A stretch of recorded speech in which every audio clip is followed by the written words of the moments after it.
The Buffalo Bulls Dynasty is back, and today we're trying to pick up the pieces after a 5-interception meltdown, blowing a very easily winnable game against Western Michigan. The Bulls are now 2-5 on the year. A bowl is no longer looking all that likely.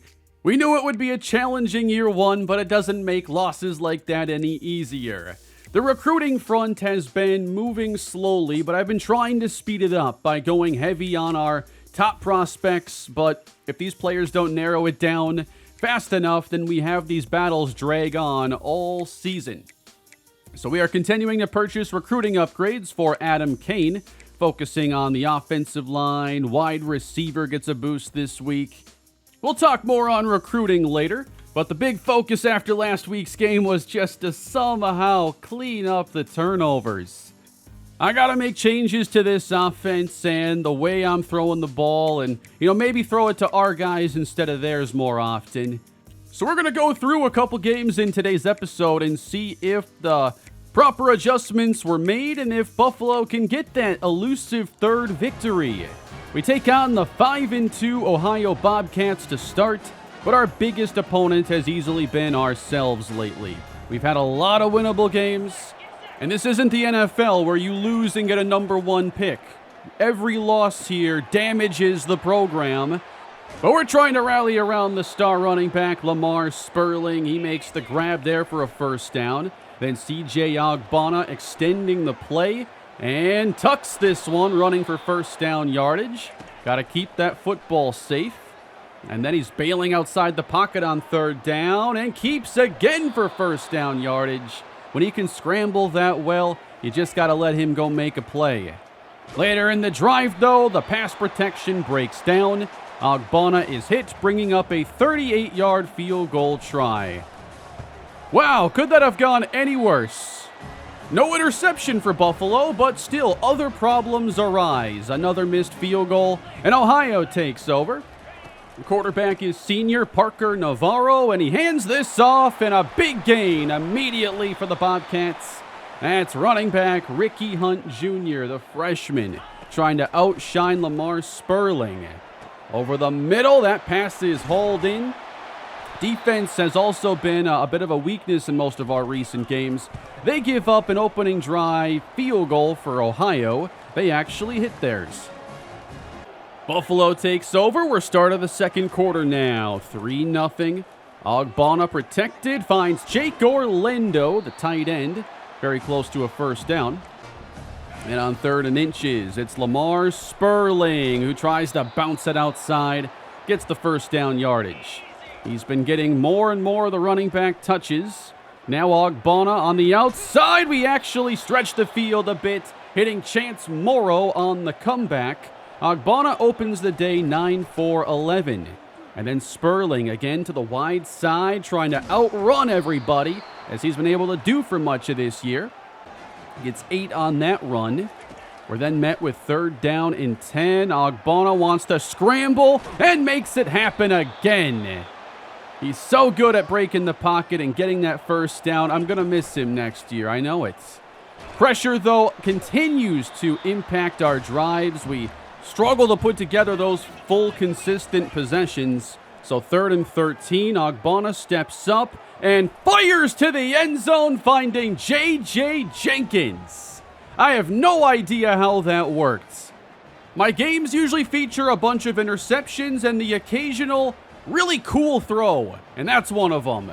J.J. Jenkins, right in front of the Triple Taco sign. Triple J Tacos. It sells itself, folks. 7-3 Buffalo. It's going to be Hunt redirecting, and the sloppy tackling of Buffalo lets him get first down yardage. Navarro then to the air on 2nd down. Fits this into a tight window and into Buffalo territory.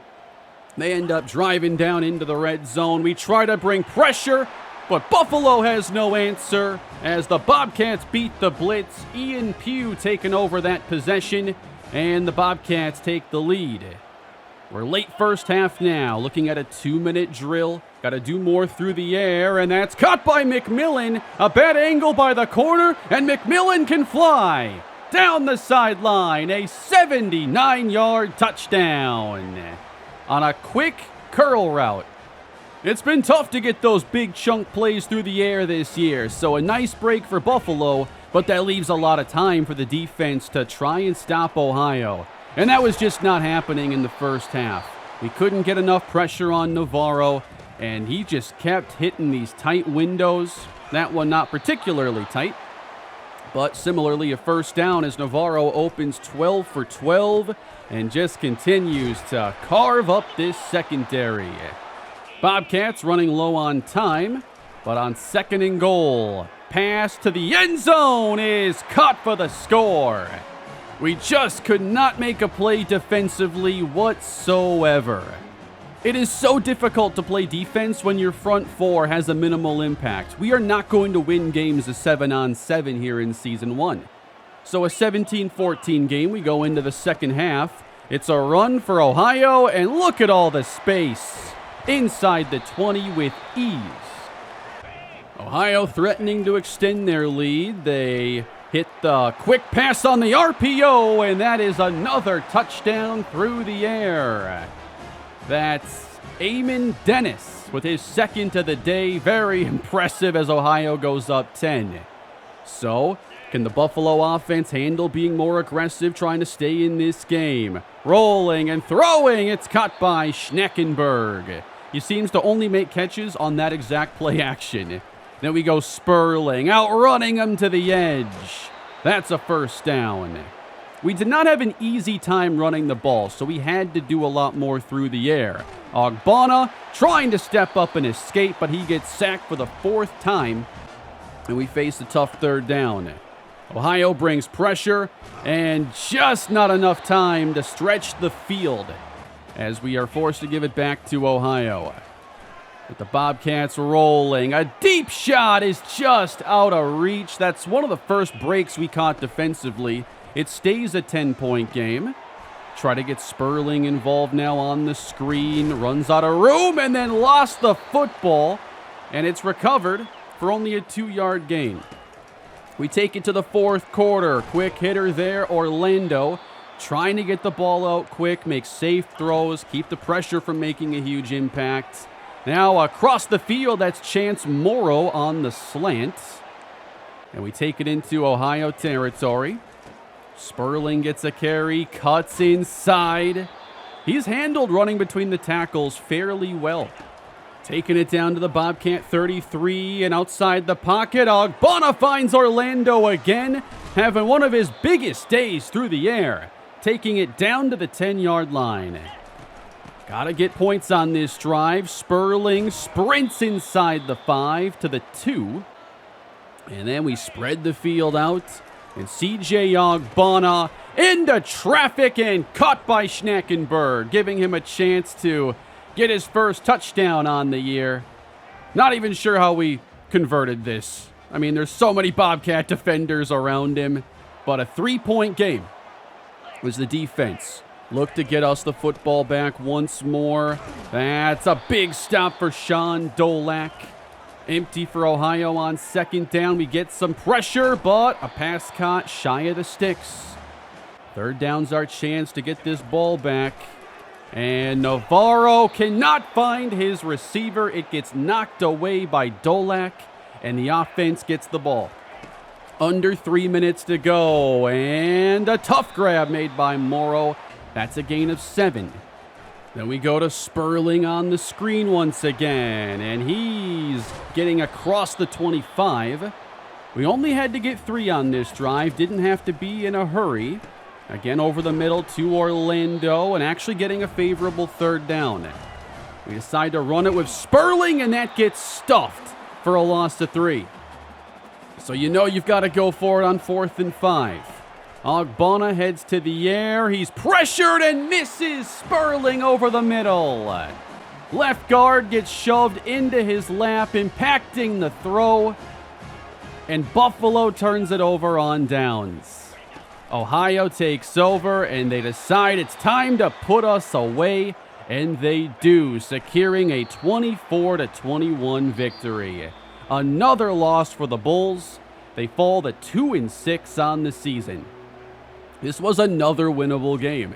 And for the first time all year, we did not turn the ball over. No interceptions. But we still end up losing the game.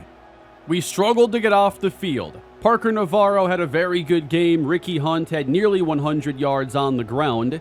And CJ Ogbonna, 3 touchdowns, completing 77% of his throws. But we just couldn't establish enough drives. And a big part of that was the offensive line giving up sacks and not allowing us to stay quite on schedule. Maybe part of it too was having a more conservative offense and a couple drives maybe not panning out because we weren't taking a lot of chances. There is some give and take there. We get no new commits after this game. And now we have a prospect taken off our board as Max Everett has committed to Syracuse. That's a big loss because he had enough speed, I think, to make an impact for us at corner, and he ends up going elsewhere. Mike Allison picks Temple, and CJ Bars does as well. Those are 2 players I had essentially given up on, trying to commit more resources to the better 3-star players. Virginia Tech takes the lead for Brogan Froholt, inside linebacker. I really wanted to get him. He was one of the 2 or 3 best players on our board. So we do everything we can. You know, we have a visit scheduled. We commit, the 50 points that we're able to. Then we got Leon Dingle. Thankfully, a bunch of teams are still sleeping on his ability. And we are doing better in our pursuit of these 3-star offensive linemen. And you can tell we really need to get those. We then schedule visits for Quincy Witherspoon, the deep threat wide receiver. And also schedule a visit for Jermichael Humphreys, who's the number 1 player on our board. Leon Dingle, we switch up the approach here and decide to send the house because his initial pitch doesn't really fit us all that well. So I didn't see the logic in hard selling if we have like a C- or worse in his initial pitch. So at 2-6, our next game would be against 4-4 Akron. One of the most even matchups of the year from an overall talent standpoint. They have just a couple players over an 80 overall, and they were missing their regular starting quarterback, Ben Finley, with Taj Bullock replacing him. And by the way, Akron, they got some underrated uniforms. I think they've got a really nice set. So if you're looking for a dynasty of your own and you want good uniforms and a challenge, don't sleep on Akron. Well, let's get into our 9th game on the season. Buffalo needing to finish 4-0 if we're to be bowl eligible. And the pass is caught by Chance Morrow, handling that contact with no issue. But later on the drive, 3rd and 13, it seems our best bet in these cases is to let CJ go make a play. And I always think about how I don't know if we're getting those conversions next year. Ogbonna over the middle, tough grab by J.J. Jenkins. Really earning these catches. Met with 3rd and 6, and the pass caught by L.J. Henderson, who fights for the first down yardage.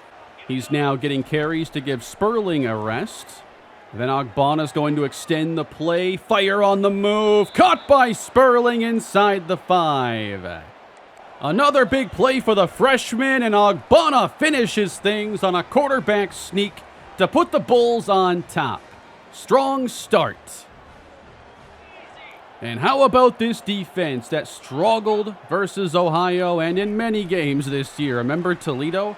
This pass is flipped forward and it goes to receiver Faison Wilson.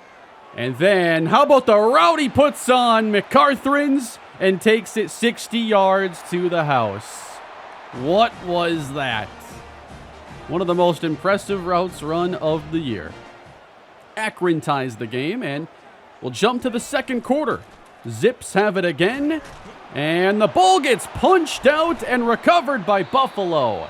We have not forced many turnovers this season. C.J. Bazile knocks it out from behind, and the Bulls get a short field.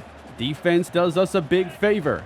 Ogbonna then, 2nd and 13, nowhere for him to go. Akron sacked him on the first 2 plays of the possession. And then in deep field goal range, just gets hit again, throwing incomplete. 53-yard try. Yeah, there's absolutely no way we were hitting that. Bring on the punter instead. No points off the turnover, but one of our best punts of the year for Mello Dodge. So he deserves a highlight. Still a 7-7 game in the first half. Akron takes over, and they look to hit the deep ball. That is caught by wideout Alex Adams. Zips, next play, first down. They keep it on the ground. And a big first down run. Bad angle by Marcus Fuqua. No one can touch him. Touchdown, Akron. 54 yards for Charles Kellum. And the defense keeps giving up those big chunk plays. 14-7. Next drive for Buffalo with pressure on the way. That's complete to Chance Morrow. Trying to get the offense on track, but with all the pressure, it was really tough. We do get a couple plays together to open the drive, but then faced with third down again. Caught by Sperling. This converts a third down and 14. 2 minutes to go now in the first half. Ogbonna given time, launches deep downfield, and a catch is made by Chance Morrow. One of the best all season. The Akron fans in disbelief at the 6'6" Chance Morrow taking that one out of the air. Buffalo set up, goal to go. And on third down, Ogbonna dodges the pressure and runs it in for the touchdown. Buffalo ties the game just before halftime. And that's with the defense giving up big scores and the running game not having much of a factor for the Bulls. But we left Akron some time, and it was too much. Pass hauled in, they get into Bull territory, have 2 timeouts left to try and set up at least a field goal, and they're able to get into field goal range with ease. The clock is about our only friend at this point as the secondary backs off, and Akron brings it inside the 20 with 8 seconds to go. They're able to retake the lead, 17-14. We're on to the second half. Akron ball again, and Taj Bullock right over the middle has a wide open tight end. He was not playing like a backup quarterback. I think there are many quarterbacks that have had their best game of the year against our defense. We do end up at least stopping them on a fourth down to minimize the damage. Still a one-possession game. Buffalo 3rd and 4 looking for Chance Morrow, and he can't hold on to this one. Buffalo has to kick it away. Akron with 2 straight field goal drives. They hand this one off. This is Marquise Williams, and he's able to rip off a nice run. And on 3rd and 3, they hit us with a screen, have a 3-on-2 on the outside. Easy first down. Akron from the 21. Beautiful throw inside the 5. Perfect timing to Faison Wilson. And the Zips cap it off with a touchdown, and that again is Williams, the freshman. Akron takes a 2-possession lead. Misses the 2-point try, so it's 26-14. We're late third. Sperling really couldn't get the run game going, but does get a conversion. And final play of the quarter. It is dumped, and then breaking a tackle, you got Jake Orlando again, getting us a nice play. It would take a multi-possession, 4th quarter comeback. You got Sperling following a good block, getting 9 more. And then we toss the screen out, and Morrow breaks a tackle, gets the first down. First time we put together a good drive in the second half. And then off the play fake, too much pressure, and sacked again, a loss of 10. Deep behind the sticks, 3rd and 17. Ogbonna takes another shot on that hit. And we give it back to Akron. Here they are trying to put us away. 5 minutes to go in the game, and Bullock gets intercepted by Savion Brown, who's now started the last few weeks at safety, and he's able to make a splash play and a turnover. Buffalo still has a chance. It would take a touchdown, another stop, and a touchdown. But there was at least the opportunity. Hitting McMillan on the screen. Not much there. Then 3rd down and 7. Immediate pressure. Got to get the ball out. That's Jenkins for 4. So another 4th down. They gotta have this. And Ogbonna gets hit again. It is a turnover on downs. Akron gets it back. And they go with play fake. And Taj Bullock has a wide open receiver. Zips down to the 10. And a couple plays later, Bullock fires a dart for a score. And Akron finishes the job. They pick up win number 5 and send us to our 7th defeat of the year. A tough episode for our Bulls, with 2 games that featured us throwing 0 interceptions, and we still lose, and lose badly in this game. But the stats speak for themselves on Taj Bullock. He was lights out, had a great day against our defense, and there's just no chance we're going to keep up with offenses like this if our offensive line is this much of an issue. We're taking a lot of sacks. Ogbonna's getting hit on a lot of his pass attempts, and it was one of our worst rushing performances of the entire year. Just a bad recipe all around for this team. I know each loss damages coach prestige and many other factors that are going to be important for recruiting. I'm just hoping we can get some difference makers ready for next year. And I have some good news finally at the end of this video. Our number 1 target, Jermichael Humphreys, has picked the Buffalo Bulls. I think he's going to start immediately as an edge rusher. He has 71 power moves and 80 strength. At 280 pounds, I think he can play outside and inside. Doesn't have the greatest athleticism, but I think we'll find a way to get him some production. But we also have some bad news with Brogan Froholt deciding on Virginia Tech. We did all we could in this battle, but Virginia Tech came on strong the last couple weeks, and we just could not match them. We're still in first place for our remaining top targets, but there are more players that we're likely going to have to give up on, like Ohio suddenly going after the punter that we were. I'm still scouting offensive linemen, looking for different targets to try to go heavy on in the remaining weeks we have. And thankfully now with Humphreys in the recruiting class, we can use those points to go after some other players. You also have to know when to just quit some of these battles, and I'm not trying to recruit from behind with these other teams. We're going to now put a little more focus on Ladarius Kennedy at linebacker. I obviously liked Froholt a lot, so now we're moving on to the next linebacker on the board, and he's a junior college player. We also have some wide receivers on the board, and I was thinking, I want to get some playmakers on this team, that archetype from Madden. I don't think that even exists in this game. But I feel like emphasizing players that can just get yards after the catch and make plays is going to be something we have to focus on with this offense. We now simulate through our late season bye, and no new players end up committing, but there's even more progress. Leon Dingle, we're very close to a commitment now. Chet Sanders has moved us up to number 1. If we can get some of these 3-star offensive linemen, I'll consider this class a success, even if we don't end up with a lot of players. At the very end, I'm probably just going to have to give out a bunch of offers to 1 or 2-star players that we haven't even scouted, and hopefully we can fill in as many roster spots as possible. But that's going to basically be our off-season strategy. I'm hoping that we can shore up some of these recruiting battles before then, so there are enough resources to offer to potentially 15 more players when we get to the off-season. And the scouting is paying off every now and then, finding players like Dallas Roche. If we can bring in a couple gems, that can also help move our program forward a bit. And we've got 3 games left to go. I would like to finish year 1 this week.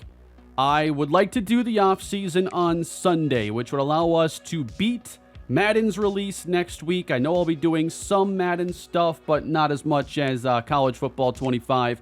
Probably going to be mostly streaming when it comes to Madden next week, but I'd like to finish up year 1 and get that offseason done so we can look ahead to year 2 and hopefully some steps forward for this program. So no wins today for Buffalo, but no interceptions. All I'm going to say is we're 0-2 when we don't throw interceptions. And hopefully we can get a couple more wins with the remaining games that we have. Last season, Buffalo went 3-9. I want to, of course, beat that, but we're running out of chances to do so. Thank you for watching today's episode in the Buffalo Bulls Dynasty. I'm really enjoying myself with this series so far, and thank you for all the great feedback. Please leave a like, subscribe to the channel, and definitely don't bring up anything about that 5 interception game. I want to forget it. Have a great day.